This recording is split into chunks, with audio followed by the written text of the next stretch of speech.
گنجی کو مدعو کر رہا ہوں اس شعر کے ساتھ کہ تیری اکتائی ہر ایک رنگ میں چھائی ہے، تیری اکتائی ہر ایک رنگ میں چھائی ہے، سارا مجمع تیرے جلووں کا تماشائی ہے، تیری اکتائی ہر ایک رنگ میں چھائی ہے، سارا مجمع تیرے جلووں کا تماشائی ہے۔ اور بلبل شہدا تو نے سنا ہے ہنس ہنس کر، اب جگر تھام کے بیٹھو حضرت کی باری آئی۔ الحمدللہ نحمده ونستعینه ونستغفره ونؤمن به ونتوکل علیہ ونعوذ باللہ من شرور انفسنا ومن سیئات اعمالنا، من يهده الله فلا مضل له ومن يضلل فلا هادي له، ونشهد ان لا اله الا الله وحده لا شريك له، ونشهد ان سيدنا ومولانا محمدا عبده ورسوله، اما بعد فقد قال الله تبارك وتعالى في القرآن المجيد واعتصموا بحبل الله جميعا ولا تفرقوا، وقال النبي صلى الله عليه وسلم المسلمون كجسد واحد او كما قال عليه الصلاة والسلام۔ منفعت ایک ہے اس قوم کی، نقصان بھی ایک، منفعت ایک ہے اس قوم کی، نقصان بھی ایک، ایک ہی سب کا نبی دین ایمان بھی ایک، حرم پاک بھی اللہ کی قرآن بھی ایک، حرم پاک بھی اللہ کی قرآن بھی ایک، کچھ بڑی بات بھی ہوتے جو مسلمان بھی ایک، پھر قبضی ہے کہیں اور کہیں ادارے ہیں، کیا زمانے میں پنپنے کی یہی باتیں ہیں۔ اسٹیج پر رونق افروز حضرات علماء اعظام، ملت اسلامیہ کے غیرت مند فرزندوں اور پس پردہ بیٹھی ہوئی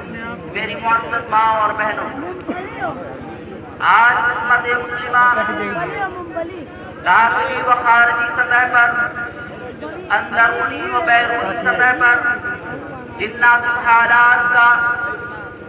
شکار ہے، ایک حساس لگنے والا مسلمان جب اسے پڑھتا ہے، جب اسے سنتا ہے، جب اس کا مطالعہ کرتا ہے تو اس کا دل کی آنکھ ہوتا ہے۔ یہ کیسا وقت آ گیا کہ آج ہماری جان محفوظ نہیں، ہمارا مال محفوظ نہیں، ہماری آبرو محفوظ نہیں، ملکی سطح سے لے کر عالمی سطح تک ہر جگہ ایک ابتری کسی کیفیت داری ہے، ایک ناگفتہ حالات میں جن سے ہم دوچار ہیں۔ دوستوں اور بزرگوں، لیکن سوال یہ پیدا ہوتا ہے کہ ان حالات کا ہمیں شکار کیوں ہونا پڑا، اس صورتحال سے ہم دوچار کیوں ہوئے۔ آج ہمیں اپنے گریبان میں جھانک کر دیکھنے کی ضرورت ہے، اپنے حالات کا تجزیہ کرنے کی ضرورت ہے۔ میرے محترم، جب حالات کا تجزیہ کرنے والے تجزیہ کرتے ہیں تو دو چیزیں واضح طور پر نظر آتی ہیں کہ آج امت مسلمہ علاقائی و عالمی سطح پر جس ابتر صورتحال سے دوچار ہے، اس کی بنیادی وجہ دو ہے، ایک تو ایمان کامل کا فقدان ہے، دوسرے اتحاد اتفاق کی کمی ہے۔ اگر ہم اپنے معاشرے کا، اگر ہم اپنے سماج کا،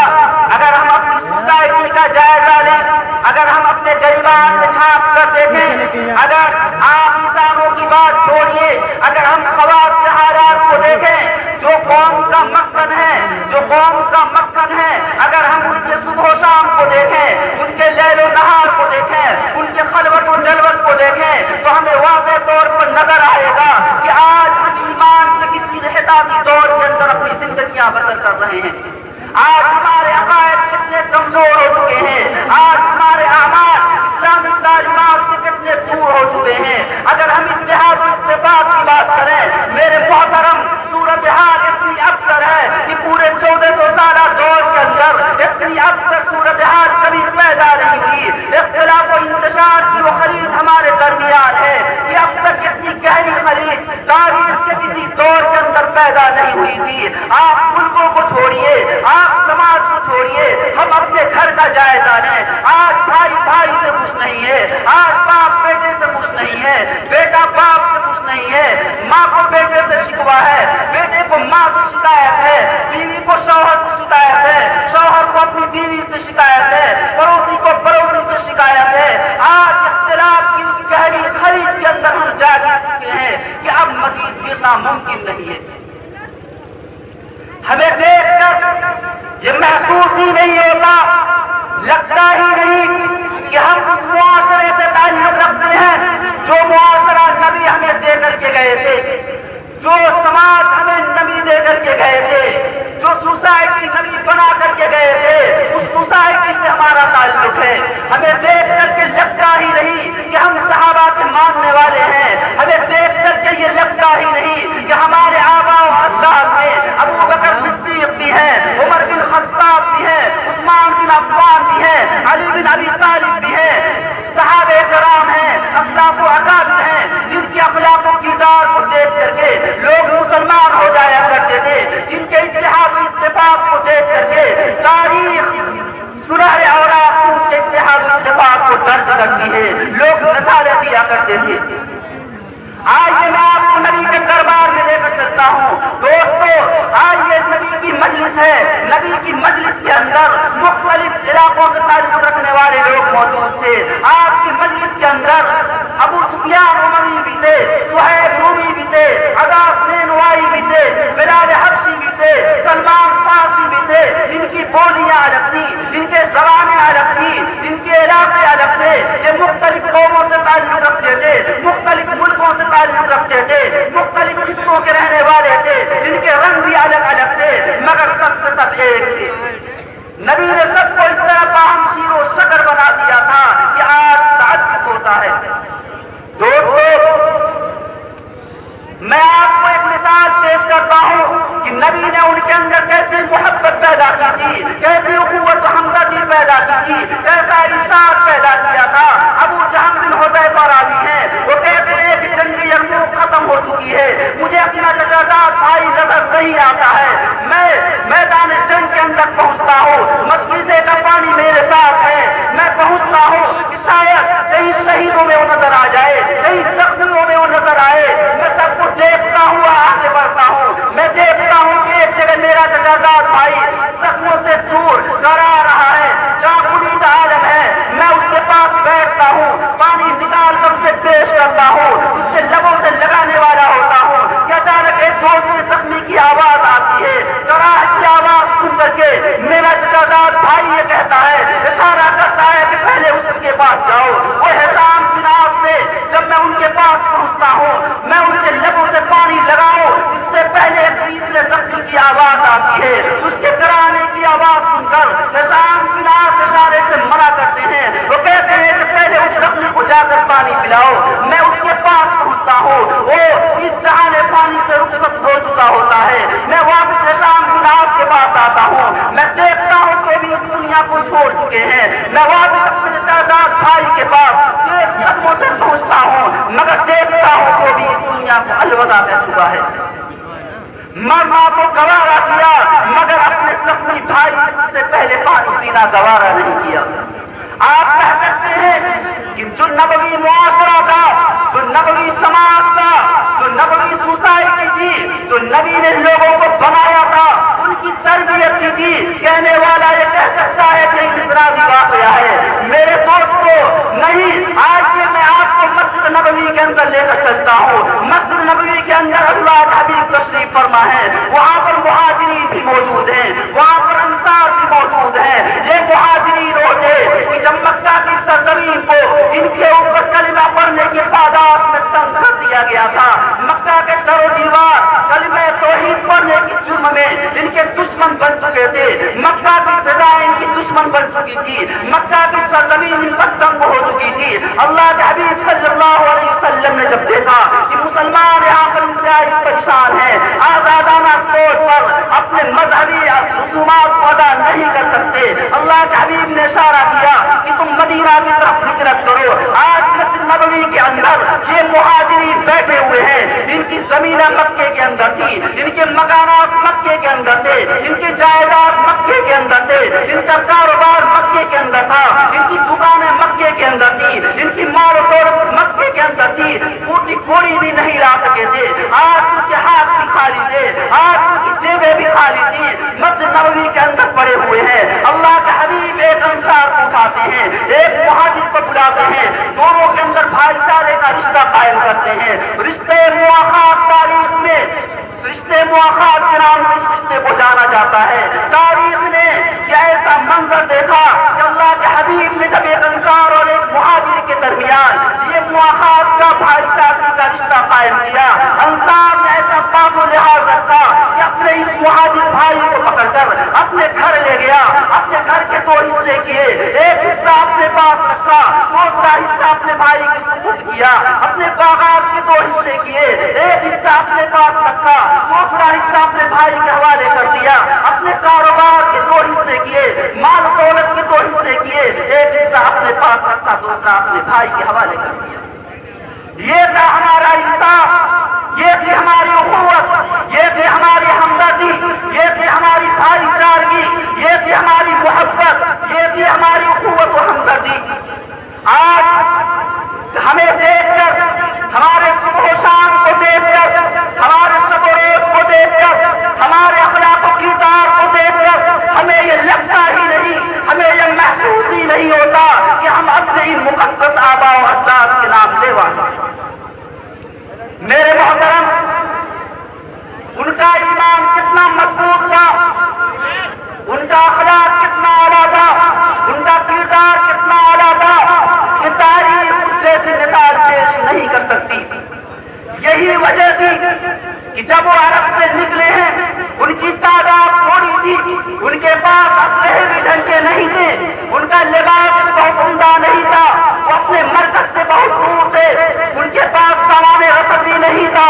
لیکن جب وہ عرب سے نکلے ہیں، عراق کا رخ کیا، عراق کو فتح کر لیا، شام کا رخ کیا، شام کو فتح کر لیا، فلسطین کا رخ کیا، فلسطین کو بھی فتح کر لیا، افریقہ کے صحراؤں کی طرف بڑھے، وہاں پر بھی اسلام کا پرچم لہرایا، اندلس کے سبزاروں کی طرف بڑھے، وہاں کی فضاؤں کو بھی اللہ اکبر کے نعروں سے منور کیا۔ سندھ کے صحراؤں کے اندر ان کا ایک محمد بن قاسم 17 سالہ نوجوان آتا ہے اور اسلام کے پرچم کو بلند کر دیتا ہے۔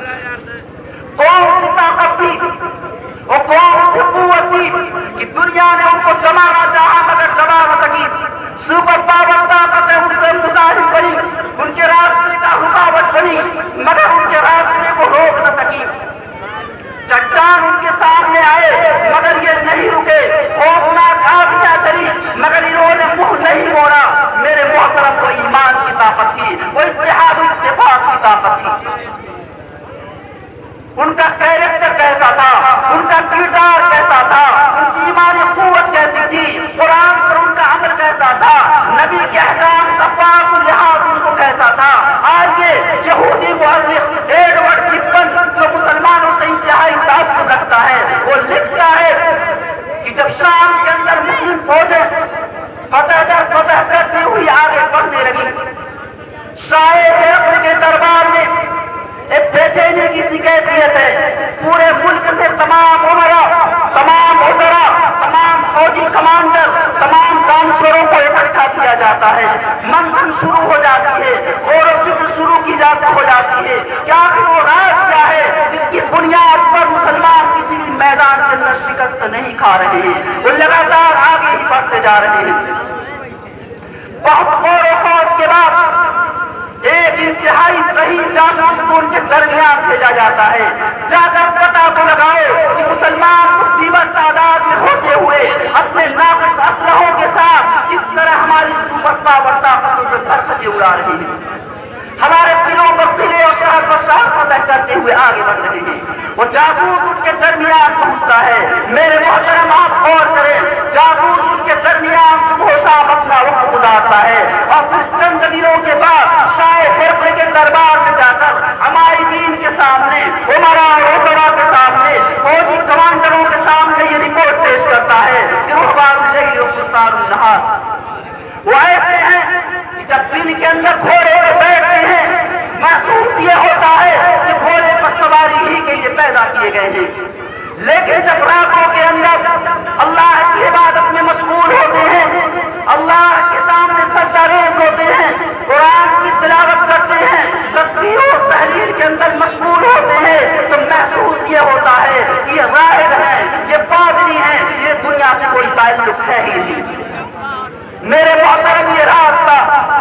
ورکت پر یہ لکھتا ہے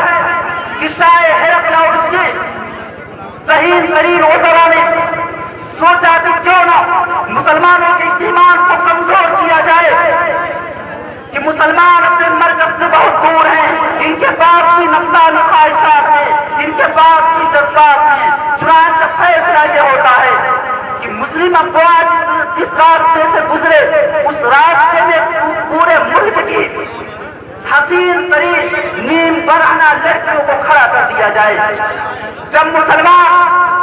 ان پر غلط نگاہ ڈالیں گے، حوث بری نگاہ ڈالیں گے، تو یہ اپنے اللہ کی نافرمانی کریں گے، جس سے رب کی نصرت ان سے روٹ جائے گی اور ہم ان کو شکست فاس سے دوچار کر دیں گے۔ میرے محترم، ایڈورڈ گبن یہ لکھتا ہے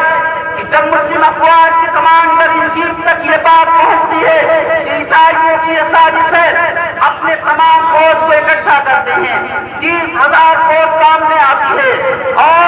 کمانڈر ان چیف کوئی لمبی تقریر نہیں کرتے بلکہ قرآن کے آیات پڑھ کر سناتے ہیں، قل للمؤمنین یغضوا من ابصارہم ویحفظوا فروجہم، کہ آپ مومن مردوں سے یہ کہہ دیجئے کہ وہ اپنی نگاہیں نیچی رکھیں اور اپنے شرمگاہوں کی حفاظت کریں۔ ایڈورڈ گبن یہ لکھتا ہے کہ مجھے پیدا کرنے والے کی قسم، راستے کے دونوں طرف حسین ترین نیم برہنہ لڑکیاں کھڑی تھی، لیکن جب محمد عربی کا یہ قافلہ، محمد عربی کے یہ غلام گزرتے ہیں تو 30,000 کے لشکر جرار میں کوئی ایک بھی ایسا آدمی نہیں ہوتا جس نے نظریں اٹھا کر ان لڑکیوں کو دیکھا ہو۔ میرے محترم، یہ ہمارا ایمان تھا، یہ ہمارا اللہ سے تعلق تھا، یہ قرآن پر ہمارا عمل تھا، یہ ہمارا کردار تھا جس کی بنیاد پر آسمان سے نصرتیں اترا کرتی تھی، اللہ کی مدد اترا کرتی تھی، ہماری نصرت کے لیے فرشتے اترا کرتے تھے۔ آخر کیسے 313 کی تعداد 1,000 پر بھاری تھی؟ آخر کیسے 3,000 کا لشکر جرار 2 لاکھ کو شکست فاس دے رہا تھا؟ آخر کیسے 60 آدمی نے 60,000 کی فوجوں کا منہ پھیر دیا؟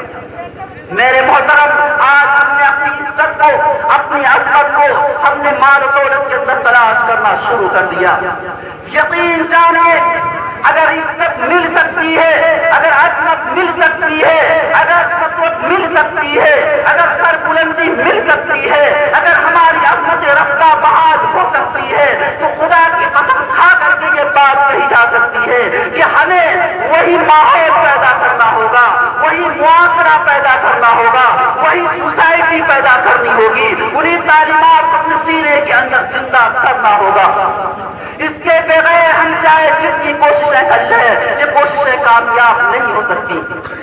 یہ کوششیں کبھی بھی کامیاب نہیں ہو سکتی۔ صراط مستقیم سے ہم ہٹ کر کے ہم کبھی کامیاب نہیں ہو سکتے، گرچہ ہمارے پاس قارون جیسی دولت آ جائے،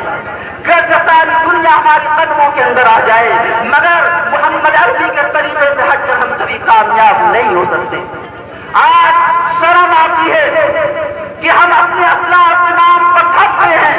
محمد عربی کا غلام بننے کا ہم دعویٰ کرتے ہیں، لیکن سچائی یہی ہے، حقیقت یہی ہے، تلخ حقیقت کہ ہم محمد عربی کا نام بدنام کر رہے ہیں۔ مسلمانوں، اسلام کا نام لے آئے، بتاؤ تو صحیح، جو تمہارے سماج کے اندر، جو ہمارے سماج کے اندر جو برائیاں پائی جا رہی ہیں، کیا محمد عربی نے ان برائیوں کی تلقین کی تھی؟ کیا جس طرح ہمارے معاشرے کے اندر جھوٹ ہے، کیا محمد عربی نے کبھی جھوٹ کے بارے میں کہا تھا؟ کیا جو دھوکہ پایا جاتا ہے، کیا کبھی محمد عربی نے اس کے بارے میں کہا تھا؟ کیا اخلاق کی گراوٹ پائی جا رہی ہے، کیا محمد عربی نے اس کی تعلیم ہمیں دی تھی؟ کیا جس طرح ہم دھوکہ دیتے ہیں، جھوٹ بولتے ہوئے نہیں شرماتے، اور ہم شراب پیتے ہیں، ہم غلط کام کرتے ہیں، کیا ہمارے نبی نے اسی کی تعلیم ہمیں دی تھی؟ میرے محترم، بہت افسوس کی بات ہے، ہم شکایت کرتے ہیں کہ دنیا ہم پر ظلم کر رہی ہے، ہم شکایت کرتے ہیں کہ فلاں گورنمنٹ ہم پر ظلم کر رہی ہے۔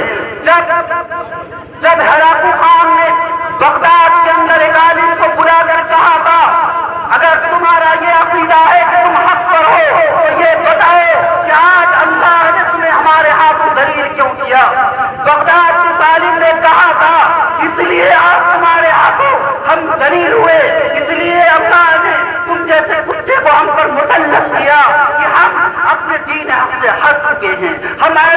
کا دلدادہ بن چکے ہیں، موت کی محبت ہمارے سینوں سے نکل چکی ہے، موت کی محبت ہمارے سینوں سے نکل چکی ہے۔ ہماری بے فکری کو دیکھ کر، ہمارے غفلت کو دیکھ کر، ہماری بے حسی کو دیکھ کر کوئی یقین نہیں کر سکتا کہ وہ قوم ہے جسے قبر میں جانے کا، قبر میں حساب دینے کا یقین ہو۔ ہمیں دیکھ کر کوئی یہ نہیں کہہ سکتا کہ وہ قوم ہے جس کو میدان محشر کے سامنے، اولین و آخرین کے مجمع کے سامنے، اللہ کے سامنے حساب دینے کا یقین ہو۔ ہمیں دیکھ کر کے کوئی یہ نہیں کہہ سکتا کہ وہ قوم ہے جسے جنت و جہنم پر یقین ہے۔